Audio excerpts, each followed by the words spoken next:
Center of mass. It is one of the important concept. Center of mass of a rigid body is a point where whole mass of the body is supposed to be concentrated. What it means here, you are consider a one rigid body, or you have to call it as a one rod. Okay, rigid means it is strong body, the molecules are arranged very thickly. You are considering a one rigid body and the whole mass of this body is concentrated on one point. Okay, that is center of mass. You call it as a center of mass. Also you consider a one rigid ring and its rigid ring having the center point, so that in that center point the whole mass of the ring will be concentrated, so you have to call it as that point is center of mass. Okay, here concept is very simple. Okay, if you consider any one rigid body, so the whole mass of that body will be concentrated center point of the body. The whole mass is concentrated center point of the body, that is the center of mass. Okay, so you got the concept of center of mass. What is the application of this center of mass? Why we need the center of mass? So center of mass is important for balancing the material or balancing the forces on the material. If you consider the rod, if you hold this rod from this end or on one end with a single finger, if you put a one single finger here, so at that time the rod will be fall down. The rod will be fall down because the forces will be imbalanced here. Okay, so on other point here, if you put here, here or on this point, so all these points are imbalanced force on this finger, in your finger. If you put the if you put your finger exactly middle point of the rod, at that time the rod will be stay constant, means at that time the balance of the rod will be done. So means the forces on the finger and center of the mass will be balanced.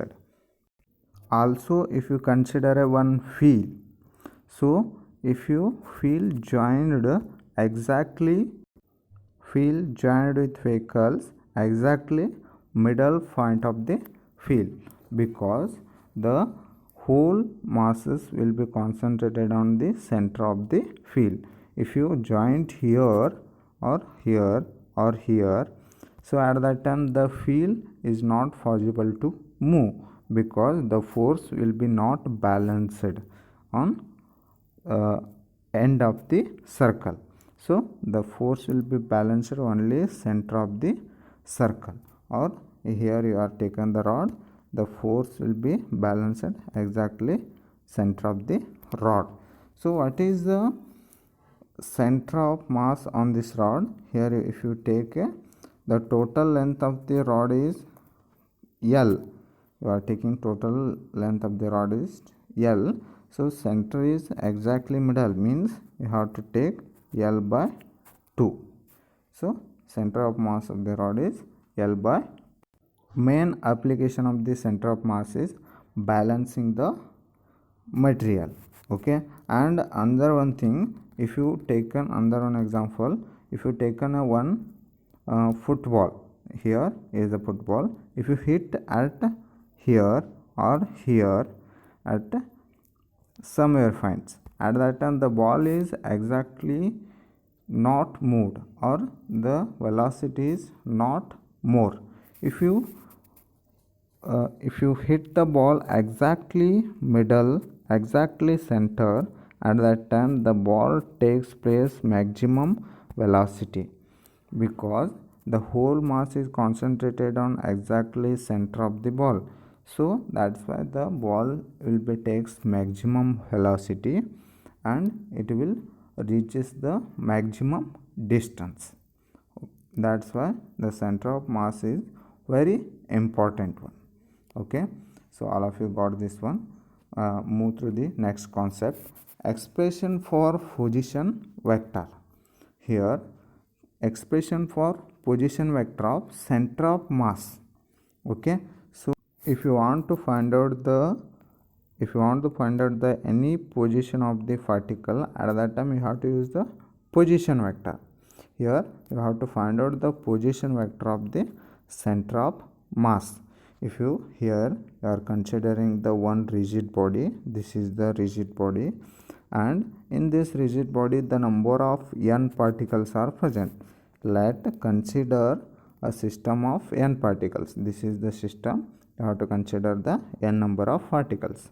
So these n number of particles having the masses m1, m2, m3 up to the mn, masses of the particle of the system. All particles having the masses, and these particles, every particles having the position vectors r1, r2, r3 and up to the r1. And here reference, for reference you are considering the one m1 and another one is the m2 reference masses, and these m1, m2 having the position vectors r1 and r2. And this inside the system internal forces are acting on the particles. So that internal forces you are taking f1, f2, f3 up to the fn. So these are the internal forces acting on the particles. So the forces acting on the particles, at that time the particles having the instantaneous velocity. What mean by instantaneous velocity? Instantaneous means at a instant time, at a particular time, the velocity of the particle. So every particle having the velocity, you have to take on v1, v2 up to the vn. So and next you have to apply the Newton's second law of motion.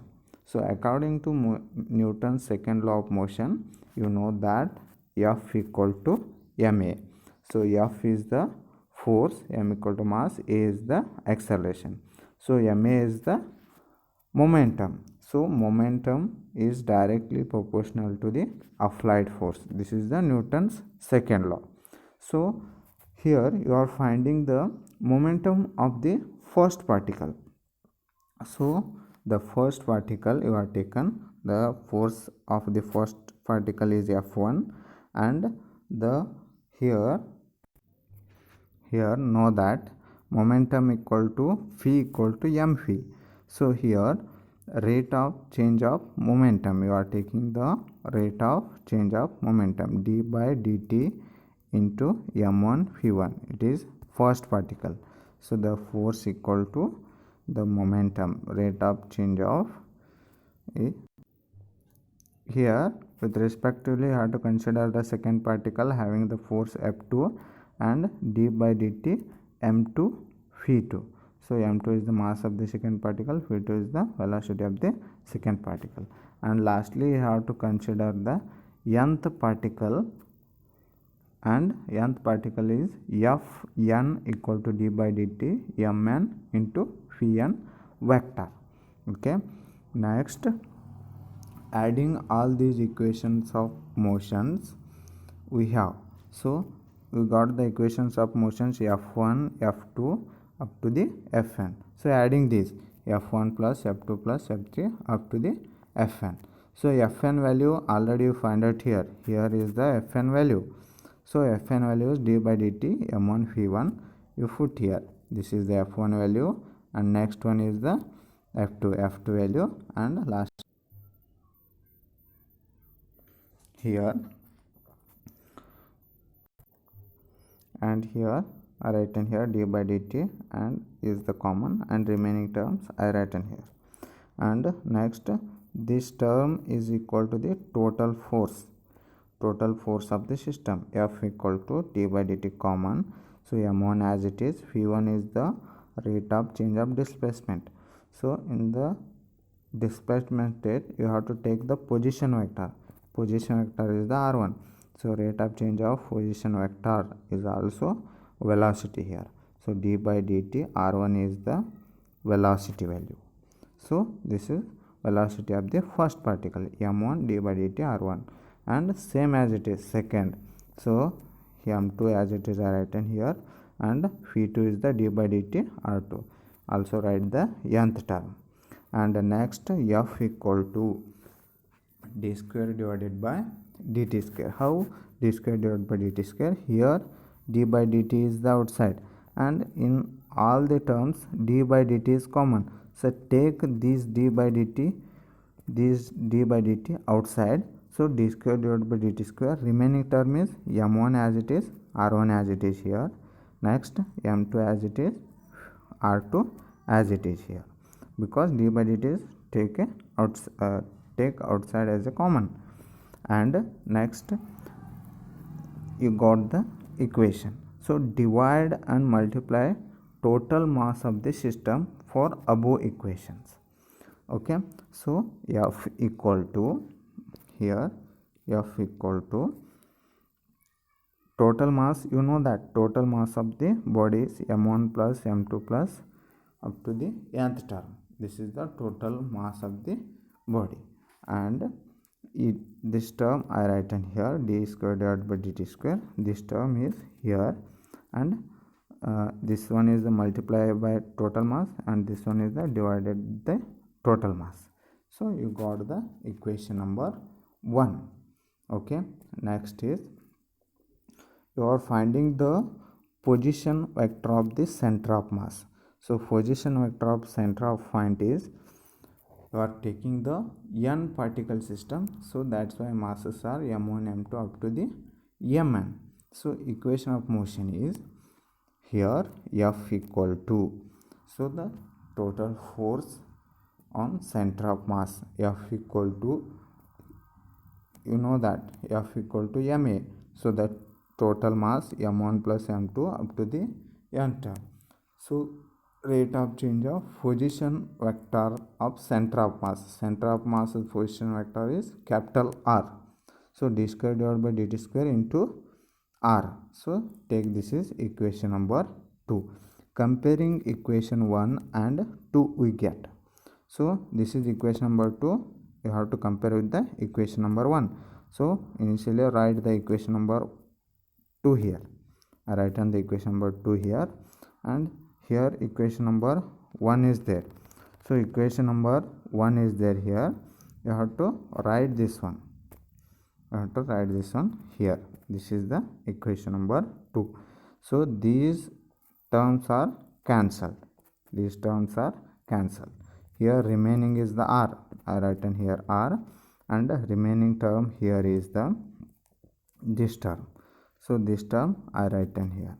So m1 r1 plus m2 r2 plus dash dash mn rn divided by m1 plus m2 plus up to the nth term. Okay, so this is we got here. And next the position vector r equal to, and above term as it is I write in here, above term as it is, and this is below one is the total mass of the body. So the total mass of the body, therefore m equal to m1 plus m2 plus up to the nth term. In the place of this you have to put the capital M. You have to put the capital M. So r equal to 1 by m. Here m is there, 1 by m. Take 1 by m as a common, and this above term you have to take it with a summation, this term. So summation of I to the I equal to 1 to the n term. So m1 r1 you have to write m r vector. The summation of this above equation also you have to write like this. Okay, this is the expression of position vector of the center of mass. Okay, this is the derivation of position vector of the center of mass of nth particle. Okay, so I think all of you got this one. Okay, thank you.